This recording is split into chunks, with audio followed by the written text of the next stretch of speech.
They will care when you stop caring. I know that that sounds like something that is not really something that you can accomplish when you really love someone and you really want them in your life, but it's not like you've got something better to do than to learn how to implement what is going to work as far as bringing your person back to you. But I do also want to tell you that this is not just about getting your person to return the love that you have for them or getting them to chase you. This is really about understanding how to manifest all the things that you want and how to get everything on your list to chase you. On that note, I would rather be silent than to be talking out of my ass. So if you see me talking, it's because I have something really important to say on the subject. So if you want to hear more videos like this, more videos about cutting through the crap and just telling you what the hell works, because that's what I'm going to do, click the like button and subscribe. Okay. When I say when you stop caring about your person, I don't mean that you should stop loving them. I don't mean that you should stop wanting them. I don't mean that you stop desiring them. I mean that you shift your attention and your focus away from the negativity that you've been noticing, away from the lack, away from the definitions of, oh, they're treating me bad, or oh, they don't want me, or whatever it is that you're defining their behavior to mean. Like, just because they're not returning a call or not speaking to you or whatever it is that's going on, it doesn't mean that you have to define that action to mean something that you obviously don't want to be true. It doesn't mean that you have to define anything as meaning that they don't love you and they don't want to be with you and you're not already in love and together. Okay? If you are here because you're just learning about manifesting, this stuff is going to take a while for you to catch on. And even if you are someone who has been learning about manifesting for a long time, I think after a very long time of doing this and working with people, I think you've got to give yourself a break, because one of the things that I think everyone needs in order to really make manifesting work for them to a large degree and on a regular basis, like on an ongoing basis, is reinforcement. Life and manifesting and relationships, whatever it is that you're trying to accomplish here, it's not something that you can just try one time and be like, oh, it didn't work, and then, move on with your life and say this thing didn't work. You're always going to grow and evolve, but only if you're able to stick with it and be committed and to learning and reinforce what you're learning every day. You have to approach the idea not from, this is really important, okay? Don't approach this whole idea with your person like, I'm so sad about my person. I don't like the situation. And how do I fix it and make them love me, or whatever it is that you want, right? Instead, focus on approaching manifestation with curiosity, manifestation itself, and even approaching the idea of you with curiosity, because you know that the universe is reflecting you. The thing that is most important when it comes to manifesting in general, anything, you have to learn how to transcend the circumstances, transcend reality. And that begins by you learning how to transcend your own nonsense, your own thoughts, your own ego, your own identity. Because somewhere within you, if you are saying, I have an unrequited love situation, or I have a specific person that doesn't love or want me or isn't doing this with me, or any situation. I have a situation that is doing X, Y, and Z that I would like to change. Ultimately, you are the one who is telling yourself that story. And that story is being reflected in the universe. So, how do you get yourself to stop telling that story and tell a different one? That is what is important here. So, that's what I'm saying that you have to stop caring about. You have to stop caring about your attachment to the story. It's all a story. So when I say this to people, because I get questions every single day, how can I manifest my person given XYZ circumstances? Or how can I manifest this job, money, health, whatever it is?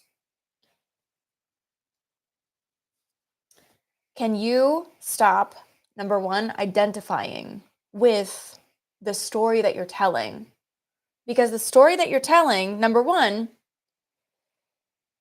is you're shaping that story to the universe. You're telling the universe, this is what is going on, broadcasting it. This is what is going on. This is what is going on. This is what is going on. And as you're doing that, you are simultaneously defining yourself. You're saying, and this is who I am in the story. So I'm telling the story and I'm broadcasting it to the universe. And I'm broadcasting that this is who I am in the story and I'm playing that part. Can you stop caring to do that? Can you detach from that identity? So what I have been focusing on a lot lately, and there's a lot of ways to manifest. There's a lot of things that work.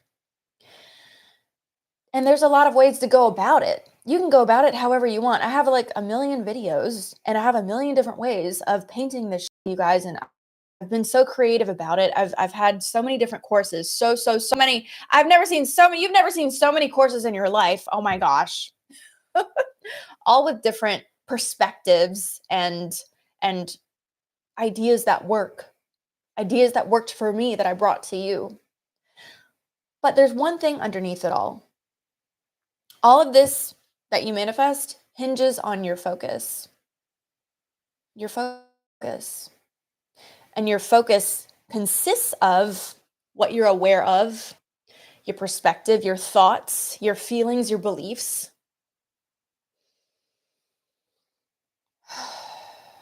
Your ideas about reality, people in your outside reality, your ideas about you and your relationship to your reality, you and what you can attract, what you're worthy of, what makes sense to you. So if you're wanting a person to chase you, if you're wanting a person to love you or reciprocate how you're feeling about them, you're defining in that moment that they're not.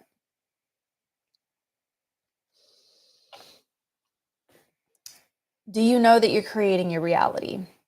Do you really know that? Because when you really know that, you'll start picking up the paintbrush and using it and getting creative instead of telling the same old story that you don't like over and over, even though you don't like it and that's not fun.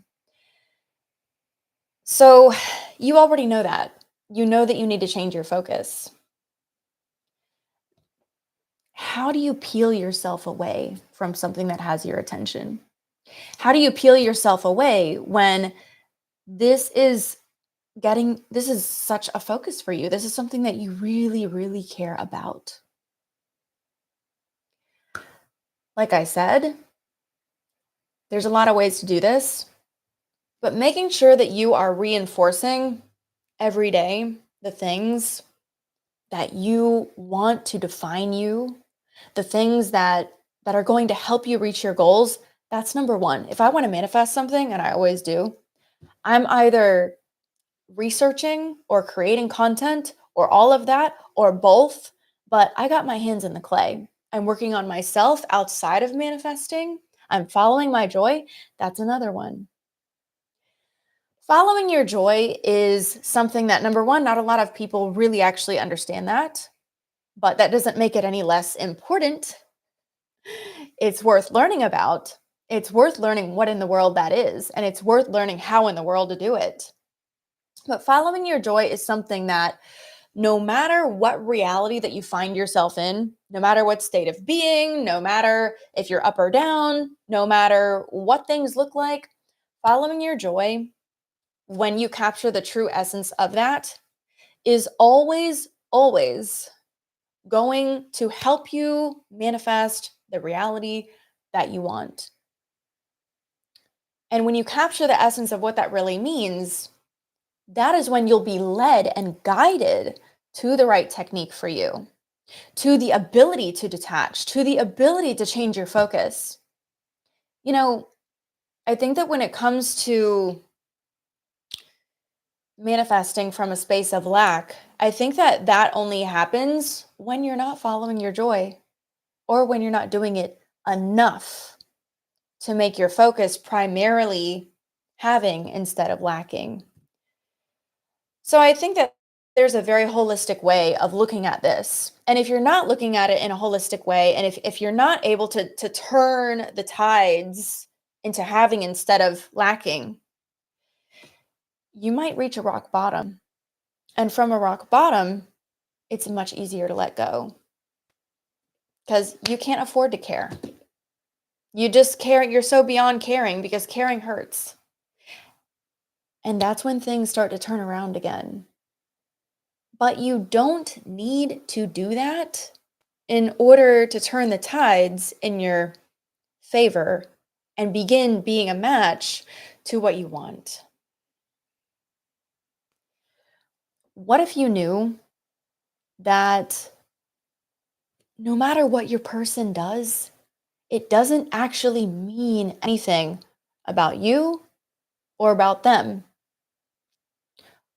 What if you simply understood that it's all an illusion and your perspective in the moment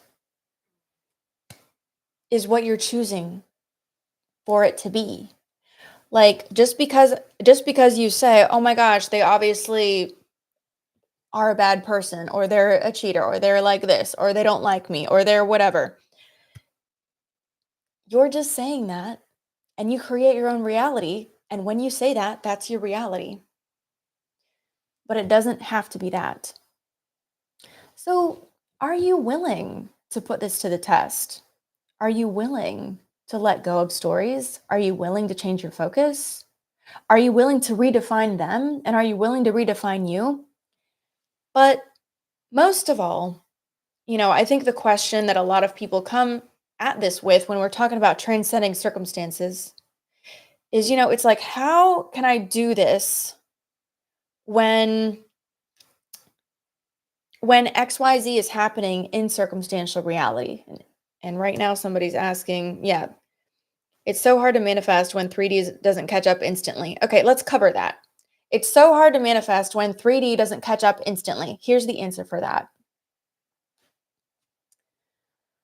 You need to know that no matter what is happening in 3D, it doesn't matter. It doesn't mean anything. It doesn't matter. It's not creating anything. It doesn't mean or amount to or create anything ultimately. What you decide, the meaning that you give it, the meaning that you attribute to it, that is what ends up creating the final outcome, the final manifestation. Only what you're saying is true. Only what you're feeling is true. Only what you're deciding and knowing is true. It doesn't even matter if you're having thoughts and feelings, because that's the ego having thoughts and feelings. That's not actually you. You're the watcher behind all of that. So, what if you knew that? And what if you were able to say, it doesn't matter how I feel, it doesn't matter what I think, I'm still getting what I want. It doesn't matter what I think, feel, say, or do, or what anybody else thinks, feels, says, or does. I'm still getting my manifestation, and nothing and nobody can get in the way of that, not even me. So, After so many things that I've seen on my manifesting journey, it does come back to not only your focus and being able to transcend the negativity because you know that it can't manifest in your reality if you don't say that it will, right? You have to be the one that's like, oh, that's going to create this. Oh, that's going to manifest that. Oh, that means that.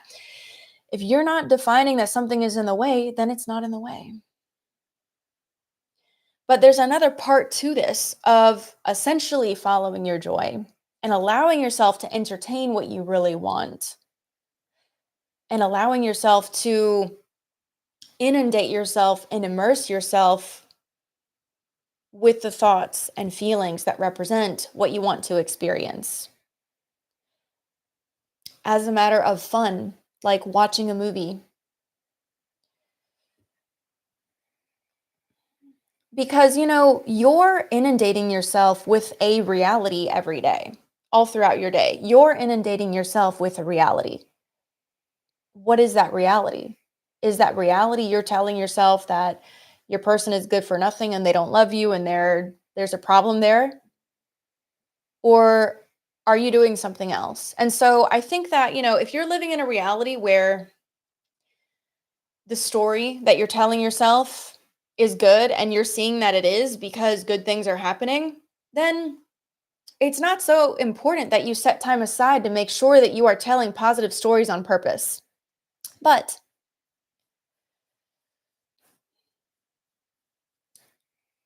if the stories that you're telling yourself are something that you want to change, then it's better for you to take time aside every single day in order to inundate yourself with the stories that you want.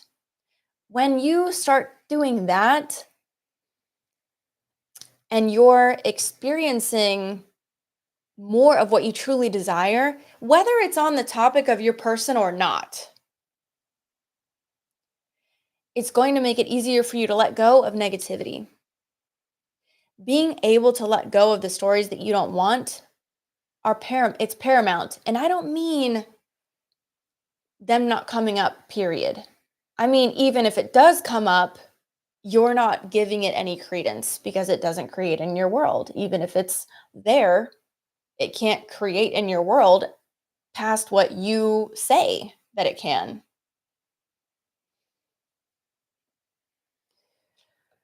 So, if you have a problem ignoring the situation with your person, essentially I'm saying use distraction or redefine the situation and imagine what you want instead of what you've been doing.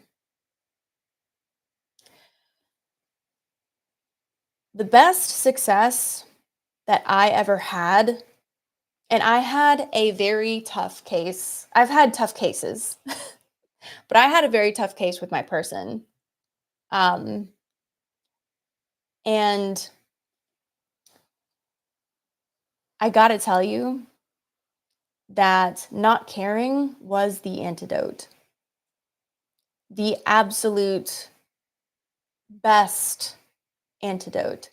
It doesn't mean that I didn't love him anymore. It didn't mean that I didn't have desires and preferences.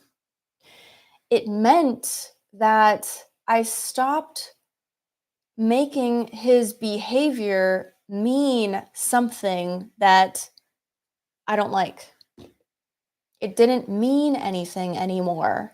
Not about me and not even about him because people act in ways that are completely not them. And you know that. I stopped making it mean anything. I stopped engaging with it. Now, engaging doesn't just mean run away or don't talk to them. Engaging means interacting with it at all in your mind. Having that argument in your mind is the same as having it in person. This, take notes. I'm going to say something important. This can only happen when you know that what they are saying or doing doesn't mean anything. That is what it means to not care. I never saw anything work so good for a tough case. Before you have a tough case, imagining is a good way to go because your mind is not scarred with bad behavior and things that you don't like. But once you have behavior that you don't like that's kind of scarred you or like left an impression on you, the thing that I think works the best for that, instead of combating it, instead of trying to make it change, you make it mean absolutely nothing. It doesn't mean anything about them. It doesn't mean anything about you. It doesn't mean anything about your value or the way that they feel about you. It doesn't mean anything. It's like a toddler having a tantrum. It doesn't mean anything. So when you cease to interact with it and give it meaning, you're also not going to be thinking about it. So surprisingly, I spent a surprising amount of time not thinking about my person. Wow. Because if there's nothing to fix, you're not going to think about it. And if you think that there's something to fix and you're thinking about it, you're not helping, you're just making it worse. That's where you have to stop caring. But you can't care about something that doesn't mean anything. So this is what I mean. All right, I'm going to be going live a lot more from now on. So make sure that you're finding those videos and press the notify me button so that you'll be notified when I go live. I'm also going to be releasing videos on TikTok. If you want to reinforce and learn more with me, because we go live twice a week in SuperLife to talk about this stuff. And the basis for how to get around everything is something that we call presence. It teaches you how to get around, how to not pay attention to the bullshit, how to get around your own thoughts and feelings and ego. And therefore, once you can do that, once you can transcend your own feelings and thoughts and ego, you can transcend anything else that you see in the circumstantial world and make it not mean anything so that it disappears. Bye. But this is something that needs to be reinforced regularly and not as a goal to achieve something, but because you're deciding to be in God mode and to reinforce that for yourself forever because you're a manifesting badass. So if you want to join me in SuperLife and do that with me, I'm going live on Wednesday at 6 p.m. I go live every Wednesday at 6 p.m. This Wednesday, I'm going to be talking about the perspective that I took on that changed my person, which I touched on a little bit here. I'll be touching on it more on Wednesday, getting deeper, and you guys can bring your questions and ask me live. If you like this video, make sure that you click the like button, subscribe, and I'll see you in the next video.